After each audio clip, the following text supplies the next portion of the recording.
Now? Can you hear me? Do you want us there? Can I grab back your attention, please?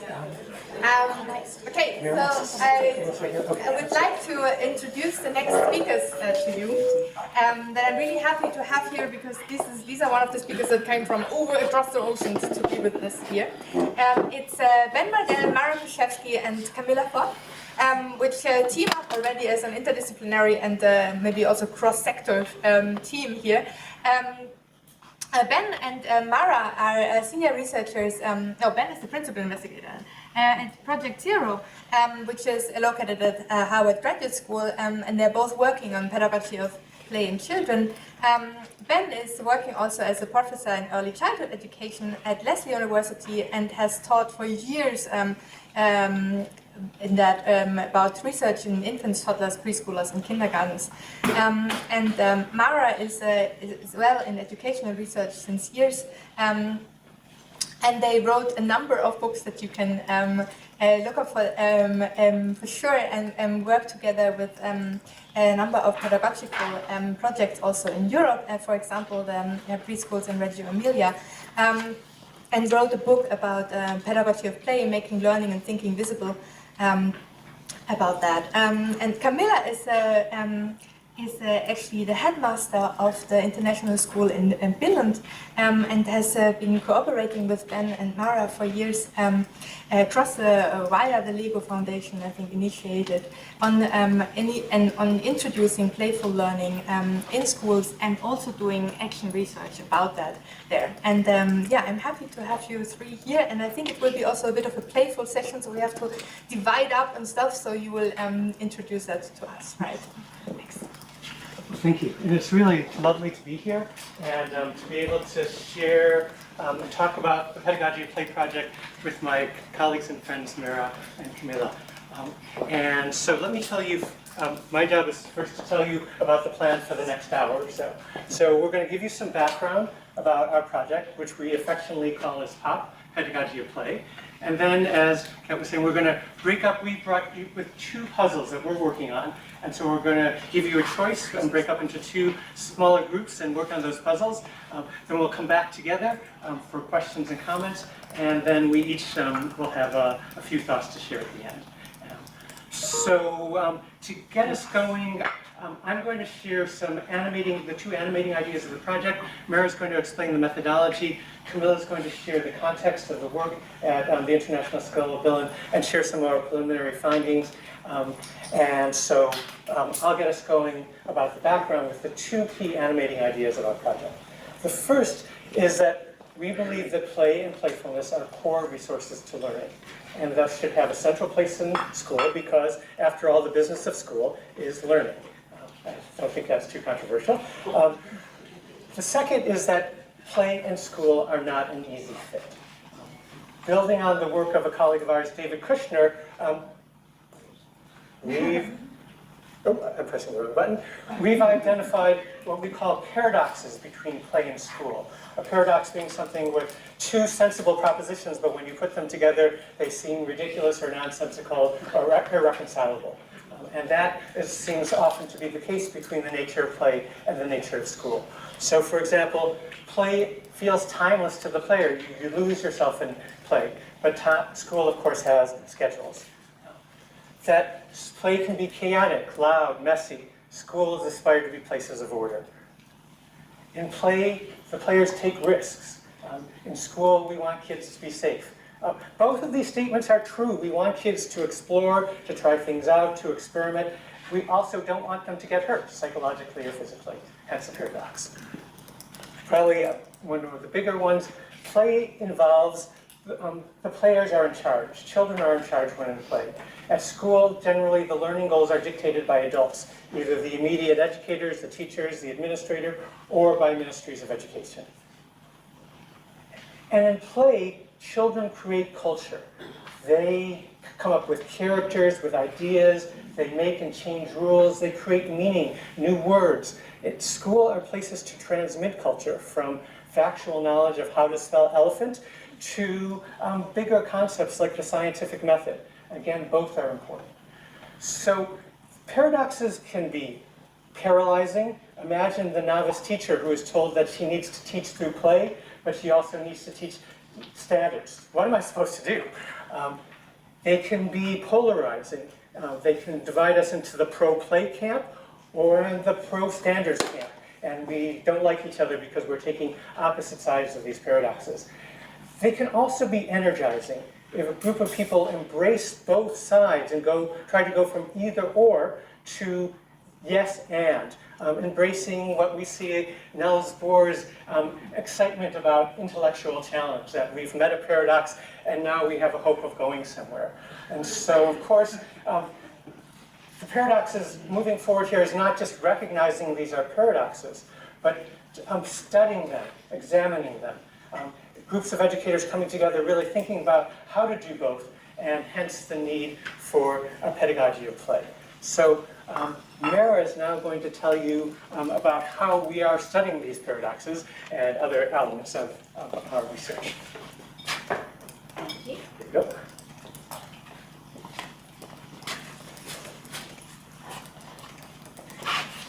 So, along with our ISB colleagues, we are experimenting with an approach to action research that we are calling Playful Participatory Research, which has the unfortunate distinction of including a word with 6 syllables right in the middle, so if I fumble over the language, that's why.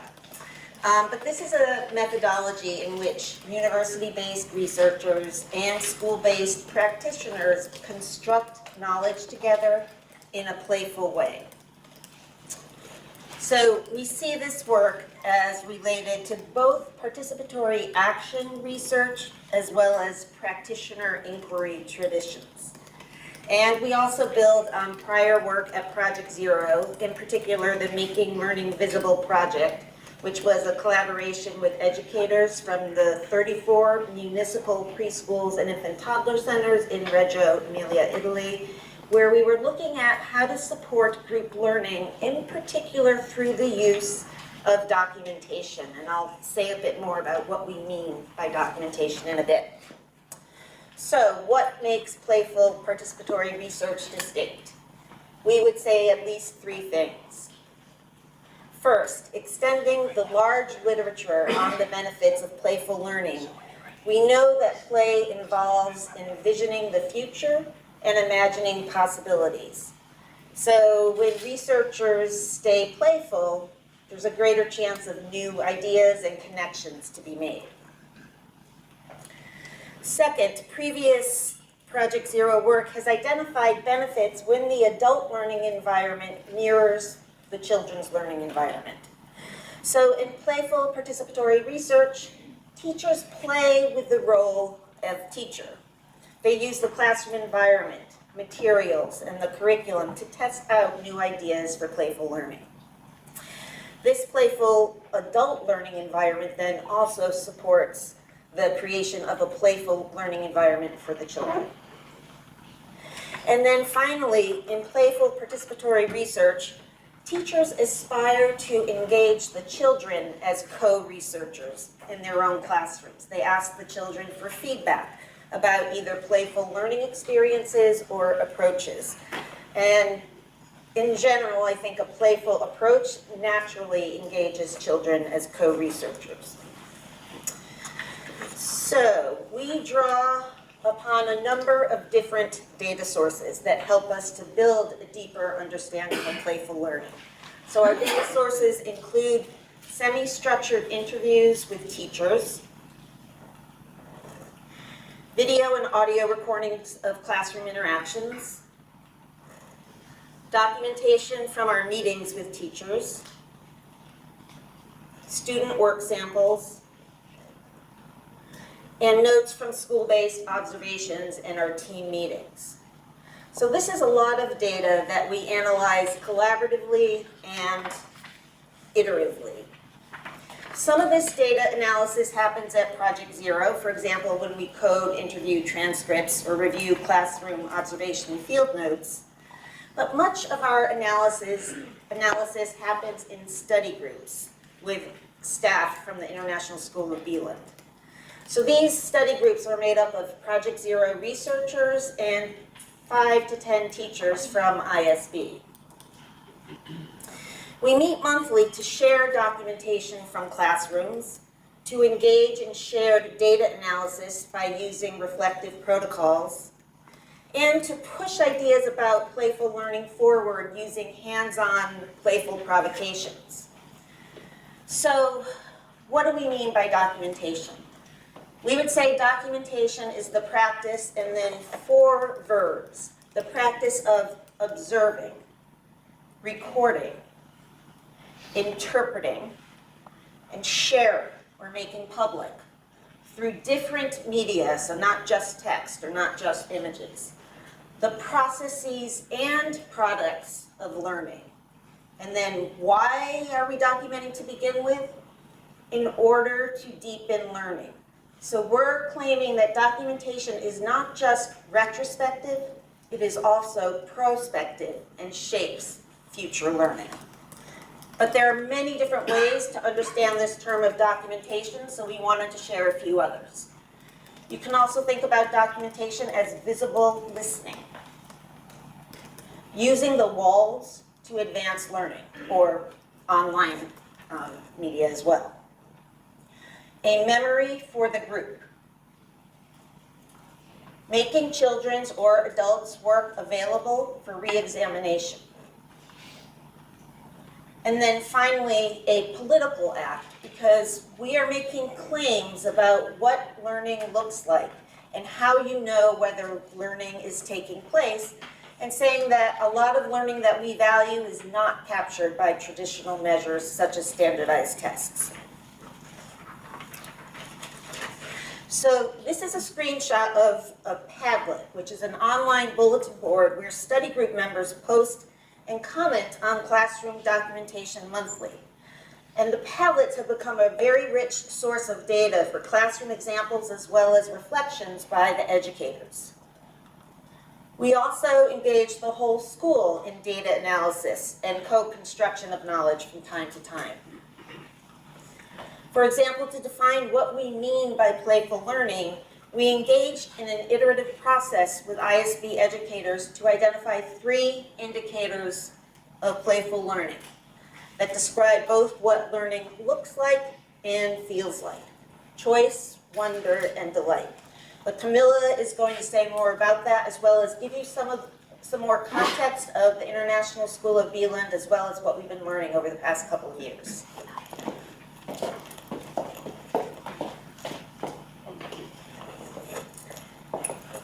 So I'm the lucky one heading up the International School of Bieland. And just to give you a little frame for that, it's a private independent school, opened in 2013, so we are now 5th year of operation. We now have 360 students, and we have more than 50 nationalities represented. So whatever we do, it's quite international. We also have an international curriculum. It's the International Baccalaureate. And those of you who are not familiar with that, it's very student-driven, inquiry-based. It's about problem solving and so forth. And the way we work, those of you who know a week with a project in a school, this is what we do all year round. So project-based, all year round. We believe that play is how we learn best. And today I'm among friends. At least I think we all believe this, but I have to make sure that you understand that this is where we come from. This is our point of view. This is our base for this. This is what we believe in. This is how the school was set up, with play and creativity at core. And we were so lucky and fortunate to work with PZ later on to explore what that meant. We teamed up, supported by the Lego Foundation. And did I skip one? No. And what it means is that we make playful learning visible at school. What does it mean when we put play to the core of a school setting? It means that it's visible. It's visible throughout the school. So yes, we're dealing with the mess, we're dealing with the order, but it's very important that it's visible and it's playful learning, not just play. We have teachers with a certain mindset. We also have among 50 different nationalities in our teacher body. And there's a lot of different cultures and traditions and how you were brought up, you went to school, and now we want to take it to a new setting. So teachers, yes, taking risks, stepping back, saying yes, standing up, making a mess themselves, that is quite crucial when you work with a pedagogy of play. The parents are quite an important player when it comes to schools. It's our close collaboration partner on everyday action on their child, on our student, so we cannot forget parents. Do we always agree with the parents? Do they believe play is how we learn best? Maybe not when they start, maybe not when they come from a different country or a different setting, or they believe in it in kindergarten. But then we have to be serious. So this is something we take quite serious and spend time on. Every 6 weeks, the parents are invited to a classroom show and tell where the students are touring their parents. Maybe the parents are part of an assessment, but it's the students who share what did they learn, how did they learn it. And it's quite interesting, obvious for me, but maybe not to all. This is not showing textbooks. We went from page 7 to page 8 to page 9. This is showing what they have created and what they have learned.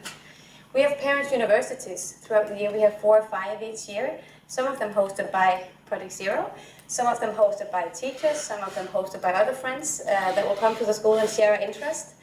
And you will be surprised to see how many parents can speak about play but forget to do it themselves. Or work at Lego but rarely have a break in their hand. It's very important that we have these sessions where we reconnect with play. In our Friday letter, monthly letters, it's also a continued communication about the importance of play that we do to parents. And of course, we have tours, parents' cafes, and workshops on specific topics. So parents play a crucial part in this because we have to be in this together with the parents. Like Mary said, we have study groups at ISB. I have 92 employees. They're all involved and engaged in pedagogy of play on different levels. This year we have 2. We started out, before we knew about the indicators, where choice was a big part of it, we decided that everybody participated in a study group. This was the way to go. So we did that. But it's hard, it's tough. It's tough to teach and research and document at the same time. It's a lot of work, and being a new school, maybe being new to a country, it was too much for some of our teachers. So the benefit was we were all there, but then we decided the year after that we could do POC study groups in class teams. First we actually did have a crazy choice in the beginning where we thought, how interesting would it be if kindergarten teachers worked with middle school teachers and shared their stories and so forth. In real life, it's really hard to find time to meet. So the year after we decided class level, and this year we decided, are you interested in being a teacher researcher, or are you interested in just learning more about POP and integrated it in your lessons? For now, we believe it's the right way to do it. Let's see about next year, but I think we're on the right path now.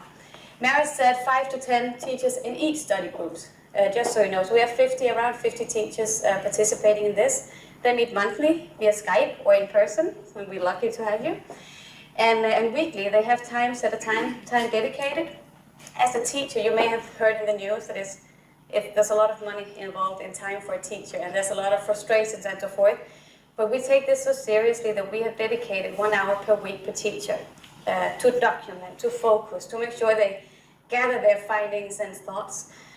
So it's quite an investment seen from a school perspective. The indicators, I was thinking, Andreas, when you talked about top down and bottom up, I think we're doing the same thing. Some of what we look at is, let's see what happens.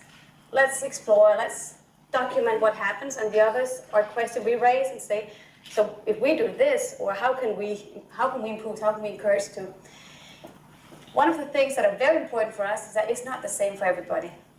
Being playful or defining what's playful to you may be something else for someone else. So we have variation of students, and one of the great reminders we had was when one of the older students, they're also working on playometers, reflecting and so forth. Was this playful to me? Was it playful for you?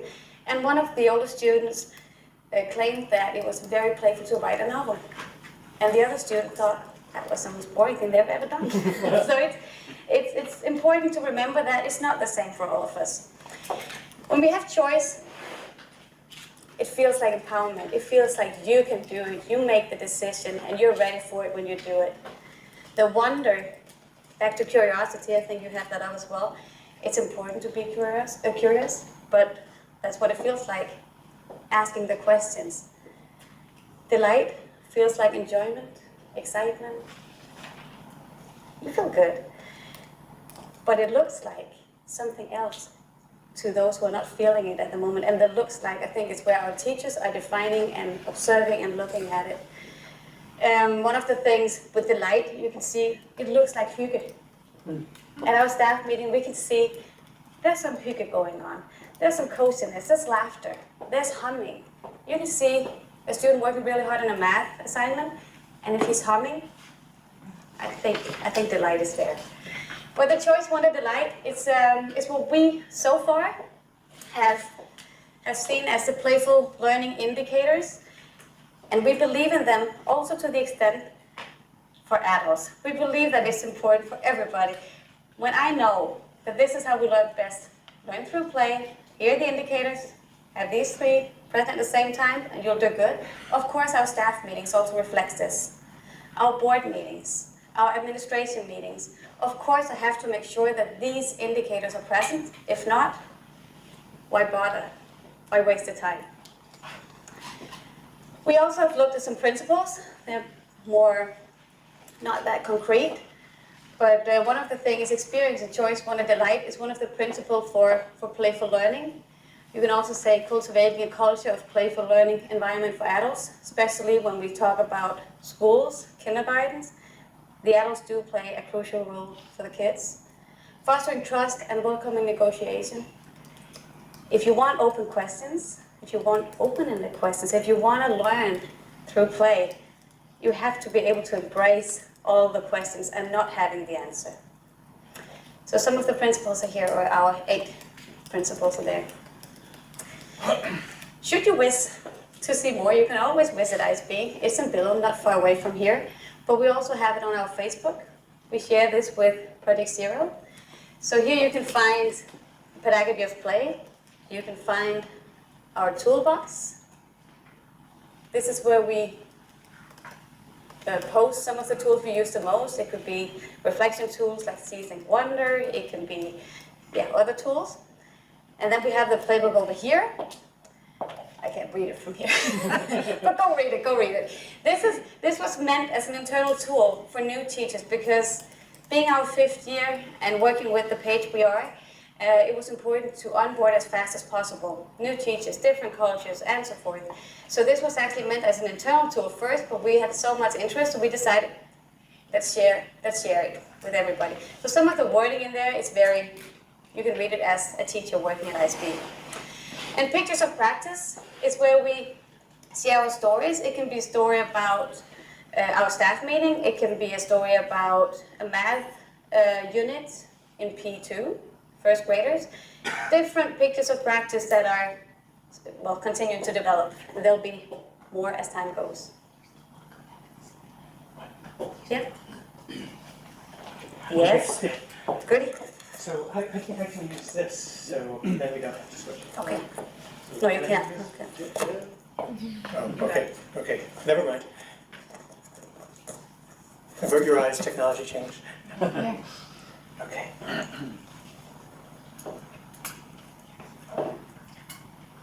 I'll just bring my back. Right. Okay, can you hear me? Yes. Okay.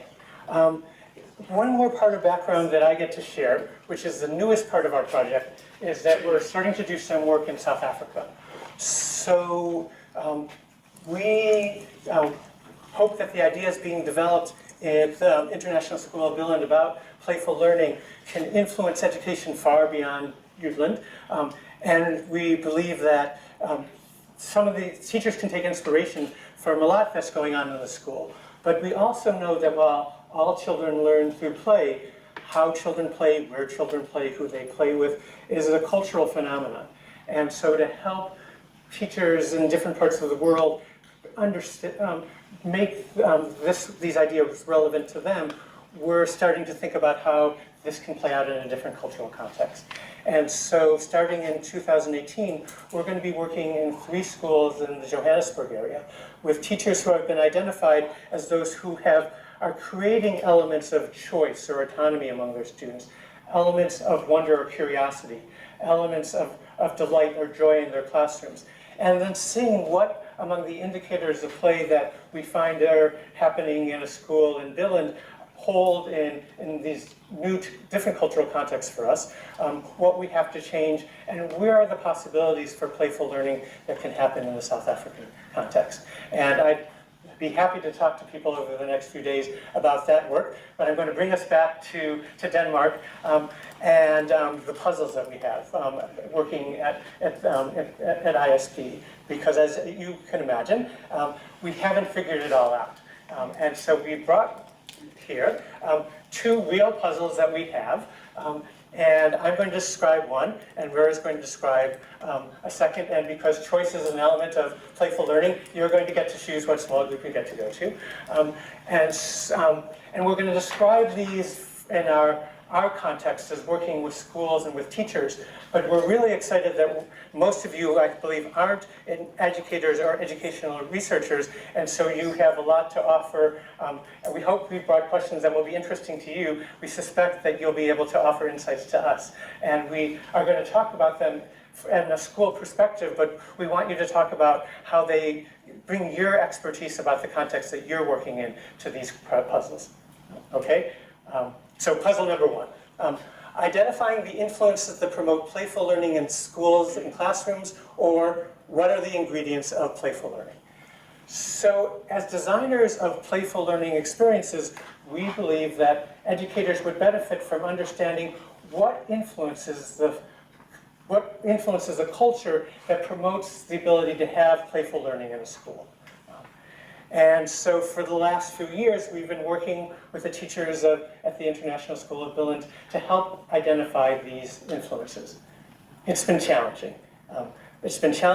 Trying to identify the influences of any social system is challenging, but also because identifying the specific factors that influence and create a playful learning situation as opposed to just a good school is a challenge.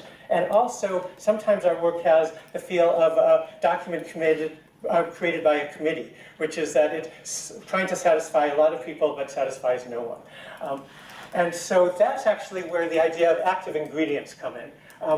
And that's something, a term that I've recently come across through a guy named Jun Lee, who teaches at the Fred Rogers Media Center in Pittsburgh. And he draws on this metaphor he takes from the pharmaceutical and medical sciences of what is the ingredient in an intervention that leads to its effect. So he talks about he uses the analogy of toothpaste. There's a lot of ingredients in toothpaste, xanthan gum, baking soda, sometimes mint, but the active ingredient that makes it work to prevent cavities is fluoride. And so, yeah, I knew that. And so, might there be an active ingredient in situations that we're trying to create playful learning?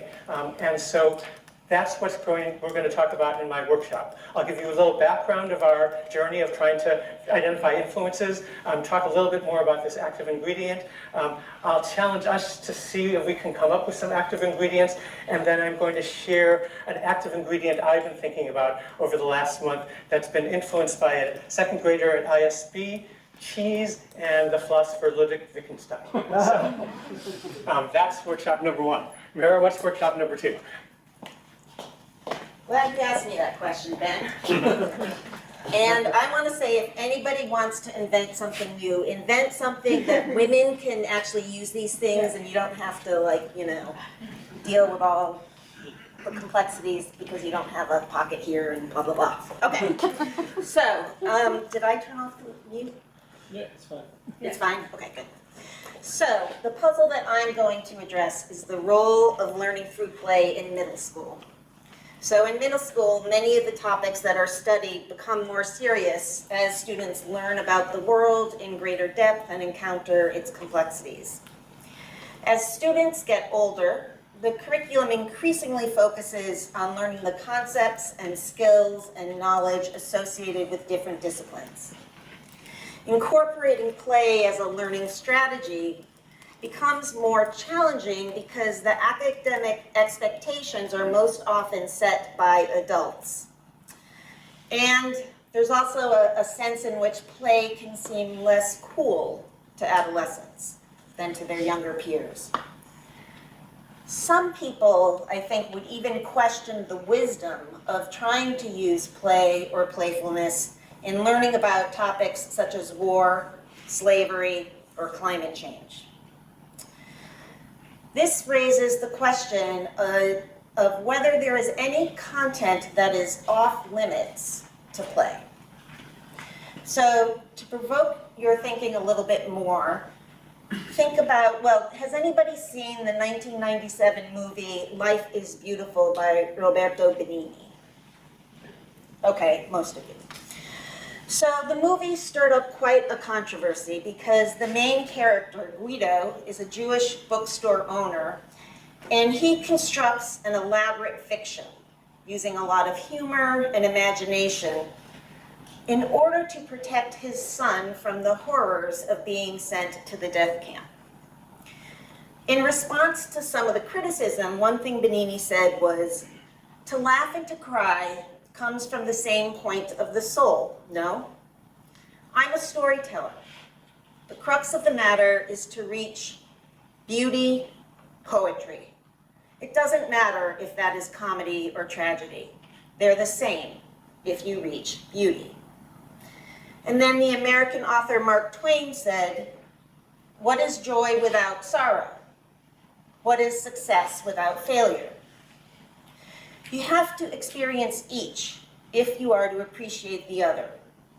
There's always going to be suffering. It's how you look at your suffering, how you deal with it, that will define you. So we, in this session, will address the question of how can teachers create a classroom culture that supports learning as an adventure full of joy, challenges, and the unexpected, and also supports inquiry into sensitive and serious topics. Another way to say this is, what does learning through play have to offer, understanding more serious and often troubling topics such as poverty, hunger, and violence? So in this small group, I will provide a little bit more context for this question.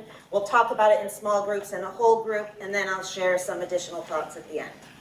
So this is the biggest risk for us of the morning, which is that we're now going to divide into two groups. If you want to stay with Mara, you're going to stay in this room and come to the front of the room. And if you are interested in the first question, you're going to follow me downstairs to another breakout room. Because we imagine that most of you have advanced degrees, we're confident we can do this really quickly and efficiently. So if you decide what you want to do, and then I'm going to lead you to the new room because I know where it is, follow me, or if you want to talk about the second idea, just come up closer so you can be part of the conversation. Okay, so welcome to this session. So as I mentioned, we're going to talk about these two questions. And the goal of this session is not to provide answers to these questions. Rather, the goal is to hear from a variety of perspectives and to try to deepen our understanding of the problem space. Okay. So just to remind you, the goal of the Pedagogy of Play project is to explore what it means to put play at the heart of teaching and learning in school, from preschool through middle school. And as you just heard, we've identified 3 indicators of playful learning: choice, wonder, and delight. We're also exploring what teaching practices support learning through play. So we've been asking questions like, when does it make sense to use fantasy, storytelling, or pretense to achieve learning goals? What pedagogical decisions can we turn over to students that we would typically make ourselves? And another way you can think about this is how to support student choice with regard to content, what are we learning? Process, how are we learning? And product, how can we show what we know? Another question we're asking is, how can introducing novel materials, making mistakes, or embedding playful trickery support learning? And then finally, how does reflection support playful learning? Because we would agree with John Dewey, who says, we do not learn from experience, we learn from reflecting on experience. And as Camilla was saying, if what's playful to one is not playful to another, which is something we've observed over and over again, then the perspective of the learner is pretty important in terms of whether something is considered playful learning as well as for consolidating learning. So one caveat before we begin. I'm sure many of you know the play theorist Brian Sutton Smith, who says, we all know what play is, but attempts to define it have us descending into silliness. So I'm not going to give you 5 different definitions of play, but there are a few points I'd like us to keep in mind. We are not saying that all learning has to be playful, or that every moment of playfulness involves significant learning. We are saying that a close look at play and playfulness reveals many cognitive and emotional features that together can powerfully support learning in many and perhaps most circumstances. Sometimes these features help to make learning feel playful, with the learning gaining motivation and momentum. And sometimes they simply help the learning to proceed in a more engaging and exploratory way, without feeling playful as such. So, when you get to middle school, things get more complicated. And these, again, are the questions, and what I thought I would do is actually first just give you a few minutes of silent reflection time. Jot down thoughts about what kinds of responses, ideas do these questions stir for you, and then I'll have you talk in small groups, and then we'll share as a whole group. So right now is just quiet reflection time to jot down some notes or think to yourself about these questions. Thank you. They're coming back, and you could just read this. These are some of the themes that came up when I shared this dilemma with a group of teachers in Cambridge. So we really talked about the 2 questions in small groups, and a lot of interesting themes came up, a variety of suggestions and just deeper thoughts about, for example, the use of role play, the element of surprise,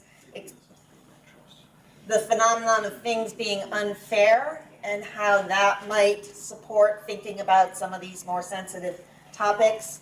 And then this list up here is a list of themes that came up when I shared this with a group of educators at Project Zero, who range from early childhood through college.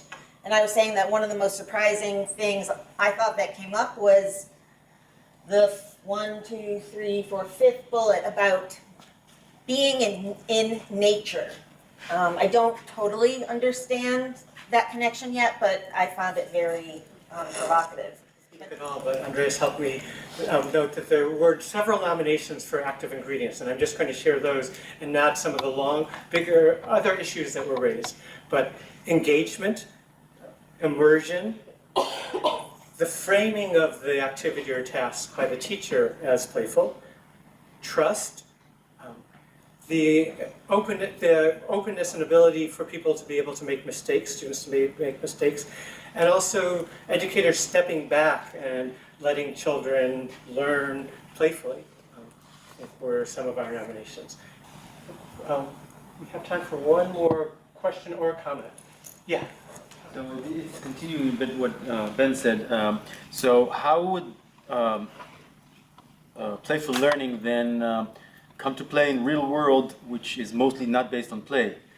So how I mean, you said taking over the world. Do we have also agents taking over the adult world? Not only the let's say, education system, but also higher education and the workplace and so forth. Politics. So I think this makes there's a lot of assumptions about theory of change here, and how do we provide change. One thought is identifying places that have created playful learning experiences. And they can be schools, they can be laboratories, they can be mail rooms.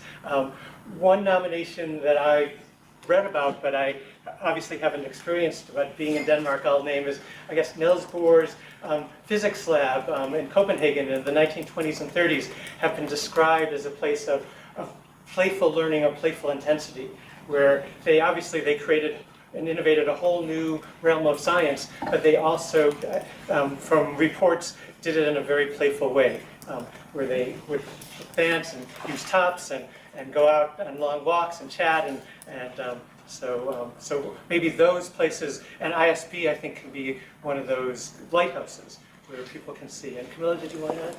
Well, I'm not a researcher as such, so I may be a little more political.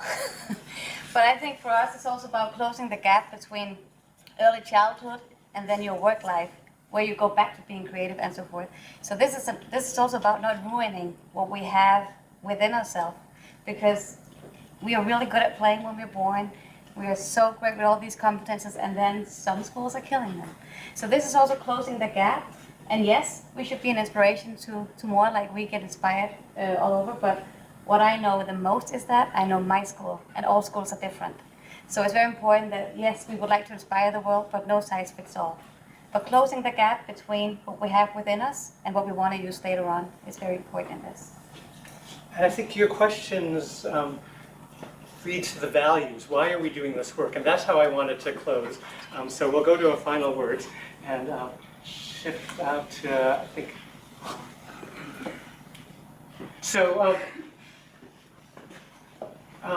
I was in Argos actually in September, and I went to your wonderful art museum here, and I was introduced, I saw something called the Argos Manifesto. Has anyone else encountered that when they've gone to? Oh. So the Argos Manifesto is part of this art exhibit that's on, I think, the 3rd or 4th floor, and it cites the literary critic Edward Said, who wrote that the greatest responsibility of intellectuals, and I would say that everyone in this group is guilty of that title, is to question the status quo in all parts of society. The manifesto goes on to say, the invitation is crystal clear. If you fail to do this, you will be failing your neighbor and miss the opportunity to make the world a better place. We should never believe that the struggles that have been won in the name of freedom and equality have been won once and for all. And then the manifesto concludes, not surprisingly being in an art museum, saying that art has a particular relevance to this. But I would also argue that our work in play and playfulness have relevance here. And if you look closely at what we think about when we think about the indicators of playful learning, you'll see elements of tinkering, imagining, thinking about new possibilities, empathy, and making and changing rules, which I think all have a place in making and taking over the world in small steps. And it made me think of this quote from Eleanor Roosevelt from a long time ago, but she wrote, "Where, after all, do universal human rights begin? In small places close to home, so close and so small they cannot be seen on any map of the world. Yet they are the world of the individual person, the neighborhood he lives in, the school or colleges he attends, the factory or farm or office where he works. Such are the places where every man, woman, and child seeks equal justice and equal opportunity." And I would argue that injecting more play and playfulness, not just for fun, but empowering and giving people agency, that's where I see the relevance of at least my work. And that's where I see what's happening at ISB in a particular school, one of these small places. But that could have a big impact. And Camilla, did you want to, I think, then join in after that?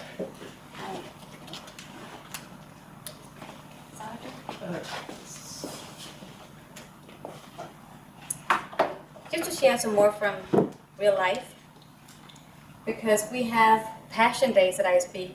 It was inspired by Google, Apple, larger companies giving their employees 20% of their time, 10% of their time, a certain amount of their time to, so giving them time to think freely, to play, to just have a day where they could do exactly what they wish to do. So at ISB we were thinking, what if? What if we do this for the students? What if we give them a day of their own where they can follow their passion? What if teachers are stepping back for real? What if the students are just doing what they want? And saying that to well-educated teachers with the responsibility of all these kids is quite frightening. So we also had to agree that the worst thing that can happen is that they have fun. But how do you plan a day like that when you can't plan it? So we decided to station teachers throughout all areas of the school. We had 2 rules: be kind, respect the learning environment. That was the 2 only rules that day. What we saw was that students who had special needs or had support in other ways, they didn't need it that day. We also saw that students were starting, the first passion day we had, was starting to try out new games or just exploring their own. We also saw some only doing their own business. But on the second passion day, they realized that if I want to play soccer, I need a team. Who's going to fix it? They look at the teachers, and the teachers say, you want to play soccer, you go find your team. So the students started to realize the value and the importance of passion days. And we've had them now 5 or 6 times, I think. And they continue to grow. And what I will share with you now is what illustrates also what is difficult for a teacher. Because the teacher who you see in this, can I go to the other slide? When you see in this movie, told us afterwards that it was so hard not to teach. Knowing what's right and then not saying it. So hard not to teach. But I can assure you, it doesn't have to be pretty to work. It doesn't have to be perfect to make a change. But these students, they had a blast and they made their own band. So I just proceed? Yeah. No? Let's try it again. Okay, so these students are... Skal man bare se den her? Det behøver være svært.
Yeah, so that was, you haven't seen it?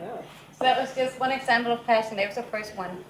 But I encourage you to create your own passion day. Do it at work, do it on your own, do it with family. But I think passion is where it all starts. That's maybe the secret ingredient. That's the secret ingredient. Is that it for us? Yes, I think it's lunchtime, so we need to stop. But thank you very much.